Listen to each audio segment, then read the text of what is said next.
Tu as peut-être aussi un festival, c'est ça, cet été, du côté de Voilà, Perpignan, mais les c'est loin. festivals, ça commence à se mettre un peu en branle. J'ai eu quelques propositions.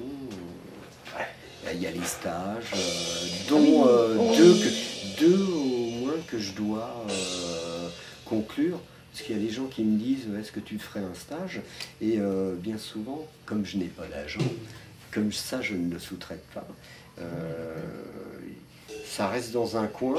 Et puis il y a des trucs qui demandent à être développés. Je sais par exemple, hier je me suis fait rappeler à l'ordre par un intermédiaire qui m'avait fourni un plan, comme on dit, une piste à suivre pour Saint-Lô, et je lui fais non, j'ai pas eu le temps de finaliser. Alors là, ce sera pas pour cette année. Ça, des trucs comme ça, il m'en arrive souvent. Et donc, c'est sûr, j'ai le stage à Ailly sur moi. Fin juin, début juillet. Voilà, c'est le 26 juin, moi je connais la date. J'ai, c'est pareil, il y a une ville à côté du Havre là, qui me demandait une soirée exceptionnellement blues avec peut-être Jean-Claude Rapin. Ça c'est fin avril. Et c'est la balle est dans leur camp, quoi. Sinon, oui, il y a un festival en juillet, le 18 juillet à Quillan, dans le 11. C'est pareil, c'est une ancienne relation du milieu rock'n'roll, Barclay Wright, qui a notamment joué dans le même groupe commun, Mark Robson et Le Point, et qui a fait des chœurs avec son groupe qui s'appelait Dandy à l'époque. Ça ne rajeunit pas, c'est en 75. On avait un album qui n'est jamais sorti d'ailleurs, dans lequel il y avait même Luc Bertin, Slim Batteur, j'en passais des médiocres. Et tu avais aussi une proposition, je crois, pour la Normandie, avec c'est le gang. C'est à côté du Havre. C'est à côté du Havre, c'est ça.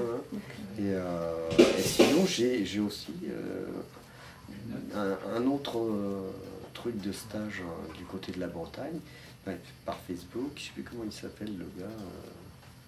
Très sympa, tu le connais aussi, tu as déjà parlé avec lui je crois, mais j'ai pas établi. Bretagne. C'est un bluesman, hein. Ouais, c'est un guitariste qui... Je sais plus comment il s'appelle. Oui, Groovy Things. Hein?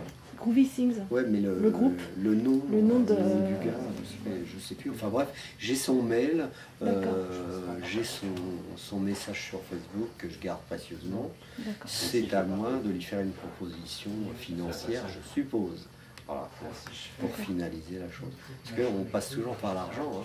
Oui, et donc dans les métier, trucs, c'est pas un loisir. Hein. Sinon dans les autres trucs, en actualité, il y aurait aussi la compile de Bill Durham chez Dixie Frog qui sortirait janvier-février aussi. Il est prévu certainement du côté de mai de faire une salle parisienne. On a déjà fait des New Morning, des Olympia et j'en passe et des meilleurs. Et voilà, et sinon j'ai aussi une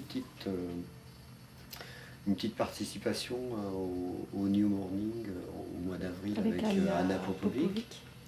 Alors ça serait bien cool parce que c'est pas tous les 5 minutes qu'on voit une woman leader qui joue de la gratte comme il faut, quoi. Et qui chante bien aussi. Donc, je sais pas du tout ce qu'on va pouvoir mêler, mais on le fera. On avait bien fait le truc avec le regretté Bill Perry. C'était un peu, en plus, pareil, c'était à la dernière minute, quoi. Paf, tiens, tu viens une soirée, machin, ça commence par un hommage à Hendrix. Bon, Hendrix, tout le monde sait, enfin, beaucoup de gens savent que c'est mon pote. Hein. Bon anniversaire, Jimmy, t'as eu 67 ans, tu les fais pas, c'est vachement bien. Hein, pour les gars qui ont oublié, c'était le 27 novembre. Et voilà, et donc des choses comme ça se font de temps à autre. Moi je suis pas ennemi, je suis pas inaccessible, quoi. Je me prends pas pour une star. Et pourtant je suis arrogant. Hein.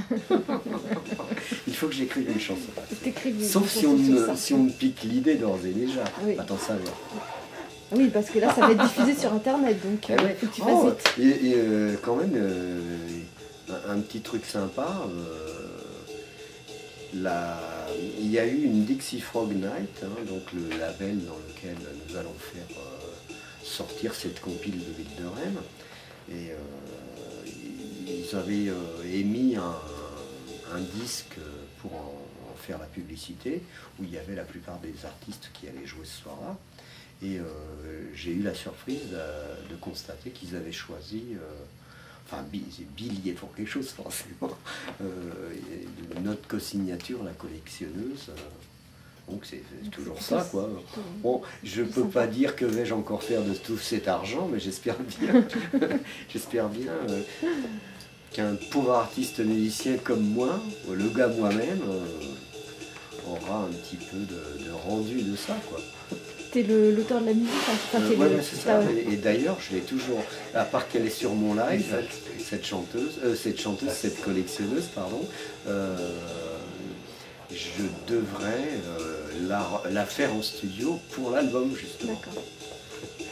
Et peut-être, si j'arrive à bien affiner une version en anglais, se retrouvera-t-elle dans la bouche de Dale Blake, un des chanteurs de Craig Adams, à qui j'ai promis de lui faire une chanson.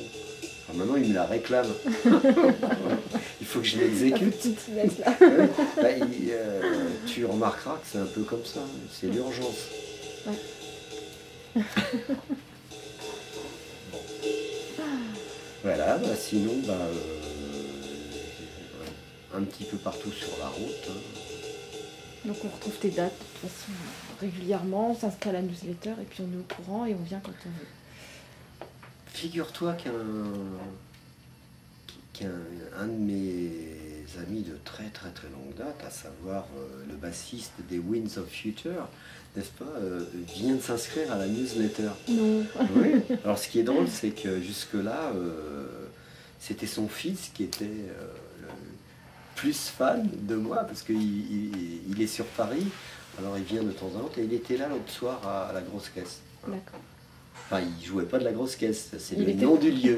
Il était présent au concert que j'ai donné à la Grosse Caisse. Voilà. D'accord. Le lendemain de l'anniversaire d'Hendrix. Est-ce que vous suivez? Bon. Ah, bon, sinon, il y a toujours de l'utopia par-ci par-là. Des fois, donc, il m'arrive de faire peut-être des concerts drivés par Jean-Claude Rapin, mais au niveau de l'idée, parce que au niveau de la musique, c'est plutôt moi qui drive, puisque moi j'ai un répertoire où ça chante, alors que lui, c'est plus un guitariste, quoi. Et donc, de temps à autre, il y a un truc comme ça de dernière minute qui tombe, ça peut arriver, quoi. On ne désespère pas. Voilà. Et puis c'est tout, hein. On va s'arrêter là. Je pense pas qu'on mette de la musique en fond sonore, non, à part de la mitraillette. À part de la mitraillette. Oh. Bon, merci beaucoup pour ce premier interview Autoprod Musique, puisque tu inaugures une série d'interviews. Très bien. Et je pourrais dire Dorien, pour citer Santana, n'est-ce pas? Ga mineur avec sixte juste. Pas confondre avec mineur naturel, avec sixte bémol. Attention. Dorien. C'est un mode. Merci bien. Je vous en prie.